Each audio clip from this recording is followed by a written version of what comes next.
Shyambazar AB স্কুলে teacher Shyambazar AB স্কুলের teacher একদিনের জন্য শ্যামবাজার এবি স্কুলে উনি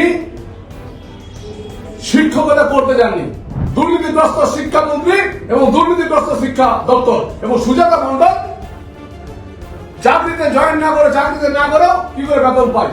এবং আমি হাইকোর্টে বিষয়টা তুলছি এবং আমি আমার তরফ থেকে ইনকাম ট্যাক্স ডিপার্টমেন্টকে চিঠি দিচ্ছি যে 3 বার 1 বছরে 3 বার বিদেশ ভ্রমণ কি করে হয়। আমি শিক্ষা সচিবকে বলবো দুর্নীতি তো গোটাটাই করছেন, কিন্তু একজন শিক্ষক 6 বছর বিদ্যালয়ে না গিয়ে কি করে শুধুমাত্র এখানে প্রচার করছে। মৎস্য দপ্তরের যারা পরিচয় 70% কাটমানি নিচ্ছেন, যারা তৃণমূল কংগ্রেসের নেতারা আছে তারা আমাকে বলছেন।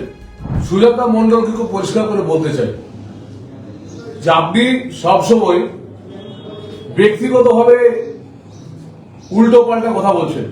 একটা হচ্ছে আইনি নোটিশ আমার যাচ্ছে, দ্বিতীয়ত হচ্ছে আমার একটা ফাইল আছে, যে ফাইলে আজকে 6 বছর ধরে উনি শ্যামবাজার এবি স্কুলে টিচার শ্যামবাজার এবি স্কুলের টিচার একদিনের জন্য শ্যামবাজার এবি স্কুলে উনি শিক্ষকতা করতে যাননি। 6 বছর ধরে আমার পশ্চিমবঙ্গ রাজ্য সরকারের কাছে আমি বার্তা বলতে চাই, এবং না হলে আমি লিখিতভাবে হাইকোর্টে কেস করব।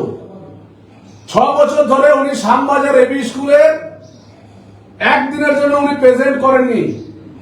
উনি কলকাতা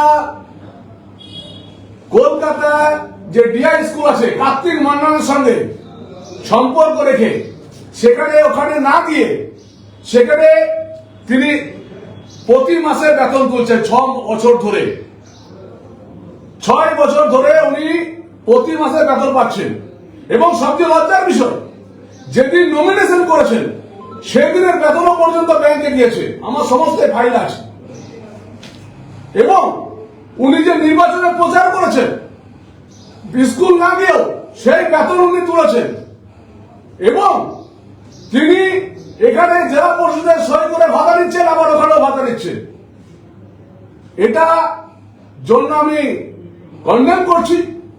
আমি শিক্ষা সচিবকে বলবো দুর্নীতি তো গোটাটাই করছেন, কিন্তু একজন শিক্ষক 6 বছর বিদ্যালয়ে না গিয়ে কি করে শুধুমাত্র এখানে প্রচার করছে, তারপরে সে ওখানে বেতন কি করে পায়।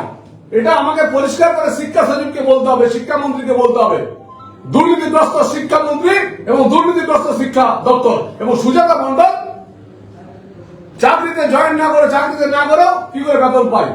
তৃতীয়ত কথা, সুজাতা মণ্ডল অনেক বড় বড় কথা বলছেন। জেলা পরিষদ থেকে আমার কাছে আমি প্রমাণ ছাড়া কথা বলি না, 70% কাটমানি নিচ্ছেন। মৎস্য দপ্তরের জেলা পরিষদের 70% কাটমানি নিচ্ছেন, যারা তৃণমূল কংগ্রেসের নেতারা আছে তারা আমাকে বলছেন যে 70% কাটমানি। চিন্তা করা যায়, জেলা পরিষদ থেকে পিএস হয়ে ফোন যাচ্ছে 70% কাটমানি দিতে হবে, তাহলে মাছ ছাড়া হবে না। আজকে দেখা বাঁকুড়া জেলায় কতগুলো পুকুরে মাছ ছাড়া হয়েছে, মাছ কোথায় বড় হয়েছে, 70% কাটমানি নিচ্ছে। তৃতীয়ত আমি বলতে চাই নিজের গ্রামেও চাকরির জন্য টাকা নিয়েছেন। চতুর্থত আমি বলতে চাই যে আজকে 1 বছরে 3 বার বিদেশ যাত্রা হয় কি করে। আমার কাছে সব ফাইল আছে। তিনি জাপান থেকে ঘুরে আসছেন, তিনি এত বিদেশে ঘুরে আসছেন, তার এত টাকা কোথা থেকে এলো। তার বাবার অ্যাকাউন্ট, সুজাতা মণ্ডলের ব্যাংক অ্যাকাউন্ট এবং পোস্ট অফিসের টাকা ব্যাংক অ্যাকাউন্ট চেক করে দেখাও। এই যে উদ্বৃত্ত টাকা জেলা পরিষদের এত টাকা এলো কি করে। আমি ইনকাম ট্যাক্স ডিপার্টমেন্টকে চিঠি দিচ্ছি। নষ্টমী ভণ্ডামি করার এইসব উল্টোপাল্টা কথা বলার একজন ভদ্র মহিলা, সে আমার বিবাহিত স্ত্রী বলে কিছু নয়, একটা ভণ্ডবাজ, একটা দুশ্চিত্র নারী ছলনা করে 6 বছর ধরে বিদ্যালয়ে না গিয়ে টাকা তুলছে রাজ্য সরকারের। বড় বড় কথা, আমি অনেক চুপ ছিলাম। আরো অনেক কিছু আছে, এই ফাইলে আছে। তার বাবা এবং তিনি নিজের গ্রামে পর্যন্ত চাকরি দেওয়ার নাম করে টাকা নিচ্ছেন, সেই আমি প্রমাণ পর্যন্ত পেয়েছি। কি যেন নাম ছেলেটা, সেটা ভুলে এসেছিল আমাকে এসেছিল আজ সকালে।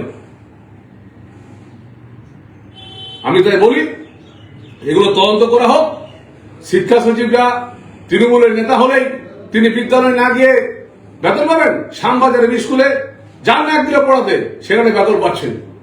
তার তদন্ত করা হোক এবং আমি হাইকোর্টে বিষয়টা তুলছি এবং আমি আমার তরফ থেকে ইনকাম ট্যাক্স ডিপার্টমেন্টকে চিঠি দিচ্ছি যে 3 বার, 1 বছরে 3 বার বিদেশ ভ্রমণ কি করে হয়।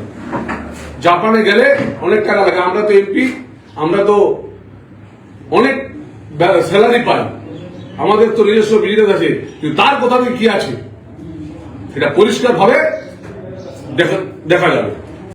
বাংলা হাটের আরো খবর দেখতে নজর রাখুন। বাংলা খবর মানেই বাংলা হাট।